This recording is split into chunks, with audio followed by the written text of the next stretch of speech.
Hey there, it's Rob for RampageShop.com one more time. This is part 2 of my getting started with your Rampage series. So first part, I just talked about checking all the screws, mixing up your fuel, charging your batteries, etc. So if you haven't watched part 1, go back and find part 1 there, whether it be on YouTube or over at the blog. I should have a link below this video if you're on YouTube.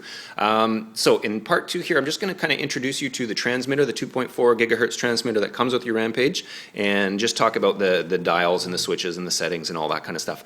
Okay, so introduction to your transmitter. Number 1, whenever you're turning on your vehicle, whether it's your Rampage MT that I have pictured here or really any RC car, always turn on your transmitter first and your vehicle second. So on this particular transmitter, and there are a couple varieties or variations of this transmitter that come with the different Rampage models, but most of them are pretty darn close to this. Open up this plastic lid here, and you've got a power switch here. Simply flick that on. It's hard to do this looking through the phone at the same time. Followed by your truck. I'm going to turn my truck on. And you saw this, the servos do their thing there to say, hey, look, I'm connecting. I have my truck up on a big brick. It's wrapped in a plastic bag. I don't want to scratch my wife's table and get in trouble. So get your truck up off the ground on a shoebox, on a brick, on a block of wood, on a vehicle stand, whatever you got, to get your wheels off the ground. That takes some of the strain off your steering servos when you're doing your setup and such. Under the plastic lid, you're going to find a few different dials and settings. It should be 99% accurate from the factory, but you do have steering reverse up here and throttle reverse here. And what that does is, if you are wanting to turn your vehicle, your Rampage, to the right, and the wheels for whatever reason turn to the left, what you're going to want to do is flick this switch. Again, if you turn your truck to the left and the wheels for whatever reason turn to the right, flick that switch, and that will make it steer in the correct direction. So obviously, you know, if you can imagine yourself driving the truck, you're sitting behind the wheel, you want to turn to the right, you turn the wheel to the right. You want to turn to the left, turn the wheel to the left, and the steering should go in the correct direction.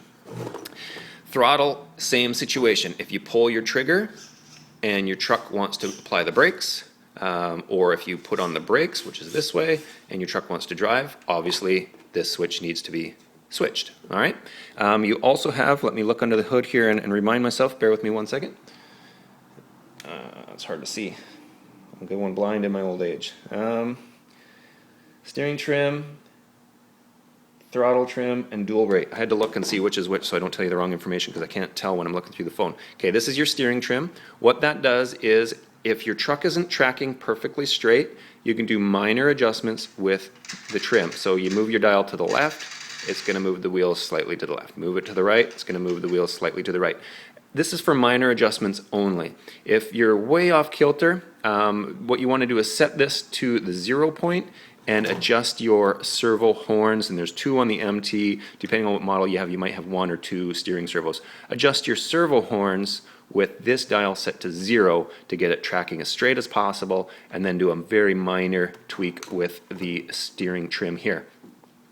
Throttle trim, exactly the same. You want your throttle servo to be at the neutral position with this set at 0. If you need to make adjustments, adjust the horn on your servo, which is here, under here. If you need to, you can pull that off and move it slightly. It's a spline drive under there, so you're not going to get it exact, but you're going to get it really close, and then do minor adjustments with your trim here. Dual rate, my understanding of dual rate is essentially how far the swing of your servo is going to be for your steering. Okay, so if you want to have lots and lots of swing, you know, sharp turns, you're going to have your dual rate cranked all the way, I think, to the 0, or it might be to the 10, one way or the other, can't remember.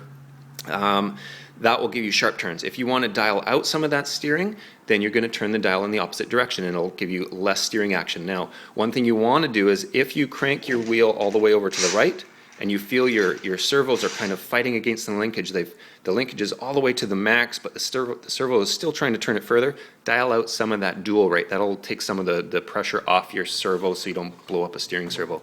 So that's kind of the introduction to the transmitter, how it works, the basics of it. Oh, here's the thing. 99% of the Rampages now have a built-in fail-safe inside the receiver. So in your instruction manual, you might have received a small fail-safe. I'm looking behind me. Hang on a second. Got it back here on the kitchen counter. You might have received this fail-safe. Most of the time now you do not need this fail-safe because it's built into your receiver. And if you want to test and see if you've got that, watch what happens. I'm going to turn off my transmitter, turn off my transmitter, watch what this throttle servo does. It applies the brakes. That's what you want it to do. I can't move that wheel, see? Can't turn it. Turn the transmitter back on. Make sure I don't drop that off the table. Well, it's dragging on the table, but you can see I can move it now, so it's not applying. Now, the factory is actually really good at setting these up right from the get-go. There's a couple of videos out there by Ali Shanmao, the old Redcat video making guy. So if you have questions about, okay, do I have a failsafe, do I not, just Google how to set up Redcat failsafe and you'll find it. So hopefully that helps. That's part 2. I think the